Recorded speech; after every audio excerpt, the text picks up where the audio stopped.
वज़ीर आज़म शहबाज शरीफ आज अपना घर प्रोग्राम के तहत तारीखी पैकेज का ऐलान करेंगे। घर की खरीदारी के लिए 1 करोड़ 20 साल की मुद्दत के लिए फराहम किया जाएगा। पैकेज के तहत 25 लाख, 50 लाख, 75 लाख या 1 करोड़ रुपए तक कर्ज हासिल किया जा सकेगा। पहले 10 साल में 5% फिक्स्ड मार्कअप और अगले 10 साल में नॉर्मल मार्कअप होगा। 25 लाख कर्ज लेने वाले अफराद को माहाना 16,499 रुपये वापसी किस्त अदा करना होंगे। 50 लाख कर्ज लेने वालों को 32,997 रुपये माहाना किस्त अदा करनी होगी। 75 लाख कर्ज लेने वाले अफराद को माहाना 49,497 रुपये, जबकि 1 करोड़ लेने वालों को माहाना 65,996 रुपये किस्त के तौर पर माहाना अदा करना होंगे। घर के लिए कर्ज हासिल करने के लिए शनाख्ती कार्ड होल्डर और पहले से मकरूज ना होना शर्त है। कर्ज की रकम से 10 मरला प्लॉट की खरीदारी या 10 मरला बना हुआ घर खरीदा जा सकेगा। 90% फाइनेंसिंग हुकूमत स्कीम के तहत और 10% इनफरादी तौर पर करना होगी। इस्लामिक और commercial bank, micro finance bank और हाउस बिल्डिंग फाइनेंस कंपनी से कर्ज मिल सकेगा। कर्ज हासिल करने के लिए कोई फीस या पेमेंट से कबल अदायगी करना शर्त नहीं होगी। स्टेट बैंक और पाकिस्तान हाउसिंग अथॉरिटी फाउंडेशन की जानिब से मंसूबे की मॉनिटरिंग की जाएगी। घर के लिए कर्ज हासिल करने की ऑनलाइन दरख्वास्त देना होगी, जिसके बाद हतमी मंजूरी 1 माह में दी जाएगी। अमरीका और ईरान के दरमियान जारी कशीदगी के दौरान मुमकिना मुज़ाकरात से मुतालिक नई पेशरफ्त सामने आई है। व्हाइट हाउस ने तस्दीक की है कि सदर डोनाल्ड ट्रंप और उनकी कौमी सलामती टीम ने ईरान की जानिब से पेश किए गए नई तजवीज़ पर गौर किया है, जिसका मकसद जंग का खात्मा और खित्ते में कशीदगी कम करना है। ईरान की इस तजवीज़ में आबनाए हुर्मस को दोबारा खोलने की पेशकश शामिल है, बशर्त ये कि जंग का खात्मा किया जाए। ईरान के जौहरी प्रोग्राम पर मुज़ाकरात को बाद के मरहले तक मौखर करने की बात की गई है। दोनों ममालिक की जानिब से तजवीज़ की मुकम्मल तफसीलात ज़ाहिर नहीं की गई। अमरीकी सदर डोनाल्ड ट्रंप ने सोशल मीडिया पर अपने बयान में कहा, ईरान ने अमरीका को आगाह किया है कि वह शदीद दबाव का शिकार है और जल्द आबनाए हुर्मस खोलना चाहता है। ट्रंप ने इंदिया दिया कि वह इस पेशकश से मुकम्मल तौर पर मुतमईन नहीं है, मगर इस पर मुशावरत जारी है। खैबर पख्तूनख्वा के मुख्तलिफ अजला में तूफ़ानी बारिशें और रज़ई में हालिया बारिशों ने तबाही मचा दी। मश्ती मेला के मकाम पर मूसलाधार बारिशों के बायस सैलाबी रेलों में दर्जनों दुकानें और मकानात बह गए। मुतादिद गाड़ियाँ और मोटरसाइकिल भी सैलाबी रेले की जद में आ गईं। दूसरी जानिब लाहौर समेत पंजाब के मुख्तलिफ इलाकों में भी वक्फे वक्फे से बारिश का सिलसिला जारी है, जिससे नशेबी इलाका जात दरियाब आ गए।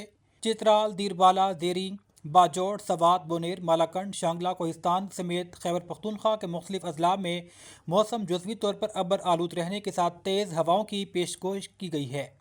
तोरखर, भटग्राम, मानसेरा, एबटाबाद, खैबर, मोहम्मद कुरम और अगजई और वज़ीरिस्तान के अजला में भी तेज़ बारिश की पेशन गोई है, जबकि गुज़िश्ता 24 घंटों के दौरान मौसम मुख्तलिफ मकामात पर अबर आलूद रहा।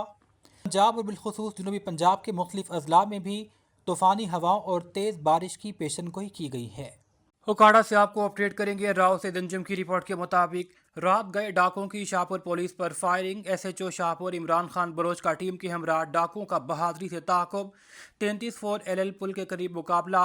एक खतरनाक डाकू जख्मी हालत में गिरफ्तार। मुलजिम फैजाज 38 मुकदमात का रिकॉर्ड याफ्ता निकला, जबकि 2 साथी फरार हो गए। छीनी गई मोटरसाइकिल। पुलिस मुकाबले के बाद छीनी गई 35,000 नकदी, मोबाइल फ़ोन, शनाख्ती कार्ड और पिस्टल बरामद कर लिया गया। मुल्जिमान ने ताक़ुब के दौरान पुलिस पर फायरिंग की। जवाबी कार्रवाई में एक डाकू अपने साथियों की फायरिंग से जख्मी हुआ। शाहपुर पुलिस की बरवक्त कार्रवाई। शहरी वकार यूनुस से छीना गया सामान बरामद। फरार 2 मुल्जिमान की गिरफ्तारी के लिए सर्च ऑपरेशन जारी है। DG इन्वायरमेंट और डिप्टी कमिश्नर उकाड़ा की हिदायत पर अंजुमन ताजरान प्लास्टिक बैग और असिस्टेंट डायरेक्टर महकमा माहौलियात की मुश्तरका प्रेस कॉन्फ्रेंस मुलाहिजा कीजिए। सर बताइएगा, ये सिंगल यूज प्लास्टिक के हवाले से आपका क्या ख्याल है? जी अस्सलाम वालेकुम जी। जैसे कि पहले भाई ने बताया कि सिंगल यूज़ प्लास्टिक को ख़त्म होना चाहिए, हम भी इनके साथ शाना बशाना खड़े हैं। जैसे कि पिछले अरसा दराज से जैसे ही हमारे पास एनवायरनमेंट की टीमें आती हैं, हम इनके साथ मुकम्मल ताउन करते हैं और अभी इंशाल्लाह करेंगे। तो जैसा कि ये ख़त्म नहीं हो रहा, इसकी वजह यही है कि फैक्ट्रियों में माल बनना बंद नहीं हो रहा। तो DG एनवायरनमेंट साहब को ये चाहिए कि पहले फैक्ट्रियों में ज़्यादा सख्ती से अमल दरामद करवाएँ, ताकि छोटे शहरों में माल पहुंच ही ना सके। छोटे शहर तो वैसे भी पहले भी कंट्रोल में है और इंशाल्लाह इतना भी कंट्रोल में रहेंगे और हमारा मुकम्मल ताउन भी रहेगा इनके साथ। बताइएगा कि ये जो सिंगल यूज प्लास्टिक है, इस पर पाबंदी होनी चाहिए? जी बिल्कुल होनी चाहिए, क्योंकि ये एक ऐसा पोल्यूशन क्रिएटिंग वो मटेरियल है जो कि 100 साल भी ज़मीन में पड़ा रहे तो ख़त्म नहीं होता। तो गवर्नमेंट का इसको बेसिकली ब्रिक शापर को बैन करने का मकसद यही है कि जो मोटे शापर हम बार बार इस्तेमाल कर सकते हैं, उनका लॉन्ग टर्म यूज़ हो सकता है। तो जो ब्रिक शापर है वो हम एक दफ़ा इस्तेमाल करने के बाद फेंक देते हैं, जो कि एनवायरनमेंट के अंदर पोल्यूशन का बाइस बनते हैं। تو اس سلسلے میں جو EPA کی ٹیم ہے وہ اپنی ساری کوششیں کر رہی ہے کہ اس چیز کے اوپر مکمل پابندی کی جائے. کنزیومر کو بھی ہم کنزیومر سے بھی کنفسکیٹ کر رہے ہیں, ہم ڈسٹریبیوٹر سے بھی کنفسکیٹ کر رہے ہیں, ہم پروڈیوسر سے بھی کنفسکیٹ کر رہے ہیں. تمام تر مراحل جو لوگ ہیں ان سے کنفسکیٹ کر رہے ہیں تاکہ جس جگہ پہ بھی جتنی ہو سکے ہم اس چیز کے اندر کمی لائیں اور بہتری لا سکیں اور لوگوں کو اس طرف لے کے جا سکیں کہ وہ پلاسٹک جو ہے اس کا استعمال ختم کریں. سنگل یوز پلاسٹک یا جو دوسرے بریک شاپر ہیں وہ سب بند ہونے چاہیے. بسم اللہ الرحمن الرحیم.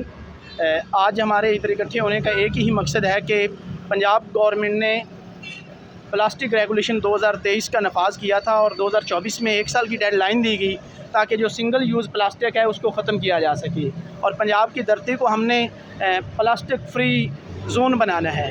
اس سلسلے میں آج ہم ادھر اکٹھے ہوئے ہیں کہ گورنمنٹ نے سنگل یوز پلاسٹک کو مکمل طور پہ بین کر رکھا ہے. تو اب پلاسٹک جہاں جن دکانوں سے جن سٹوروں سے ہمیں ملے گا اس کو کنفسکیٹ کیا جائے گا, جرمانے کیے جائیں گے اور ان کی دکانوں کو سیل کیا جائے گا. اور اس سلسلے میں ہماری ڈسٹرکٹ ایڈمنسٹریشن سے بھی بات ہوئی ہے اور انجمن تاجران اور پلاسٹک ایسوسیشن کے جو عہدیداران ہیں ان کو بھی ہم نے اعتماد میں لیا ہے اور اس دفعہ کارروائی بلا امتیاز ہوگی اور قانون کو جو بھی اپنے ہاتھ میں لے گا پھر اس کو آہنی ہاتھوں سے ان کے ساتھ نمٹا جائے گا. شکریہ. ویلنسیا سے آپ کو اپڈیٹ کریں گے ہمارے نمائندے ممتاز منیر سہوترا کی رپورٹ کے مطابق ویلنسیا کی معروف سیاسی, سماجی اور کاروباری شخصیت محمد اسلم نوید کی نئی مرسیڈ ورکشاپ کا چودھری سلطان رانجھا, چودھری مظہر اقبال رانجھا اور عثمان شہزاد رانجھا نے وزٹ کیا. مٹھائی پیش کر کے نئی ورکشاپ کی مبارکباد دیتے ہوئے نیک تمناؤں کا اظہار کیا. اس موقع پر چودھری گلفراز چوکی سماہنی بھی موجود تھے جبکہ مرزا محمد اسلم نوید نے تمام احباب کا شکریہ ادا کرتے ہوئے کہا عنقریب ورکشاپ کا افتتاح ہوگا. ویلنسیا سے ہمارے نمائندے ممتاز منیر سہوترا کے مطابق امیدوار برائے صدر intra party election Spain Chaudhry Sultan Ranjha, Chaudhry Mazhar Iqbal Ranjha, Mirza Muhammad Aslam Naveed اور عثمان شہزاد رانجھا نے ویلنسیا کی معروف سیاسی, سماجی اور کاروباری شخصیت چودھری مظہر مقصود گوندل کو عمرے کی سعادت حاصل کرنے پر مٹھائی پیش کی اور ان کے لیے نیک تمناؤں کا اظہار کیا. چودھری مظہر مقصود گوندل نے تمام احباب کا شکریہ ادا کرتے ہوئے کہا خود کو خوش قسمت سمجھتا ہوں کہ اللہ نے اپنے گھر کی زیارت نصیب فرمائی.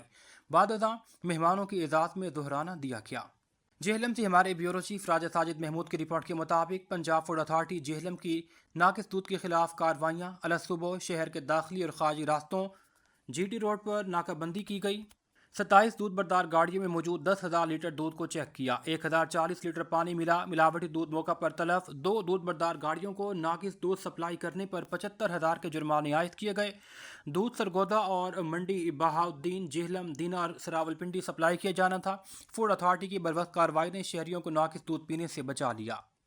اسپین کے شہر ویلنسیا سے آپ کو اپڈیٹ کریں گے ہمارے نمائندے ممتاز منیر سہوترا کے مطابق انٹرا پارٹی الیکشن اسپین میں امیدوار برائے صدر چودھری سلطان رانجھا نے ویلنسیا میں مصروف ترین دن گزارا. چودھری مظہر مقصود گوندل, چودھری ریحان گوندل اور مرزا محمد اسلم نوید میاں نصر گوندل سے ملاقات کی اور PTI کی ممبرشپ کی. تمام احباب نے چودھری سلطان رانجھا کی مکمل حمایت کا یقین دلایا ہے. سمندری سے آپ کو اپڈیٹ کریں گے سابق ممبر ضلعی کونسل چودھری حمید رشید کی 9ویں برسی کے موقع پر رشید فاؤنڈیشن کی جانب سے محنت کش غریب رکشہ ڈرائیورز میں تحائف کی تقسیم. چک نمبر 51 کاف بے خوشپور کی دھرتی کے عظیم سموت سابق ممبر ضلعی کونسل اور مسیحی کمیونٹی کے لیے گراں قدر خدمات انجام دینے والے چودھری حمید رشید مرحوم کی 9ویں برسی کے موقع پر فاؤنڈیشن کے چیئرمین چودھری راجیش حمید کی جانب سے 51 کاف بے سے تعلق رکھنے والے محنت کش رکشہ ڈرائیور میں کیش بطور تحائف دیے گئے. محنت کشوں بابر, افتخار, سرفراز, گلفام سمیت دیگر نے کہا مرحوم چودھری حمید رشید نے ہمیشہ مسیحی کمیونٹی کے لیے گراں قدر خدمات سر انجام دی. آج وہ بے شک ہم میں موجود نہیں مگر ان کے صاحب زدگان چودھری راجیش حمید چیئرمین رشید فاؤنڈیشن چودھری دانش حمید کے شکر گزار ہیں جنہوں نے والد کے نقش قدم پر چلتے ہوئے فلاح و بہبود کے لیے ہر ممکن اقدامات اٹھائے ہیں. رشید فاؤنڈیشن نے ہمیشہ ساڈا ساتھ دیتا ہے اور اہی چودھری حمید رشید کے واسطے دعا گواں جڑے اج ساڈے نال نہیں. انہوں نے بہت سارے نال کام کیا ہے اور اپنی کمیونٹی کا بہت ساتھ دیتا ہے اور بہت زیادہ شکریہ ادا کرنے ہیں راجیش حمید کا جڑے اس کام نو لے کے چل رہے ہیں اور اپنے لوگوں کی وقت با وقت خدمت کر رہے ہیں اور ہمیشہ وہ اپنے بندیاں دے نال نے اور انہوں کا ہی بہت زیادہ شکریہ ادا کرنے. اسلام آباد سے ہمارے بیورو چیف فیصل عباسی کی رپورٹ کے مطابق SHO تھانہ بارہ کہو تنویر حسین کی بڑی کارروائی. سینئر افسران کی ہدایات پر کارروائی کرتے ہوئے SHO تنویر حسین نے रेहान अब्बास एसआई के हमरा थाना बाराकहू में मोटरसाइकिल चोर गिरफ्तार कर लिया। मुल्जिमान के कब्जा से चोरीशुदा मोटरसाइकिल बरामद की गई। मुल्जिमान को ठोस शवाहिद के साथ चालान किया जाएगा। एसएचओ तनवीर हुसैन ने कहा कि मुल्जिम से मजीद तफ्तीश जारी है, जिसके बाद मजीद इंकशाफात मुतवक्के हैं। अवाम के जान माल के तहफ़्फ़ुज़ के लिए कोशिशां हैं। शहरियों से अपील है कि मशकूक अफराद की फौरी इत्तला मुतालिका थाने को दें।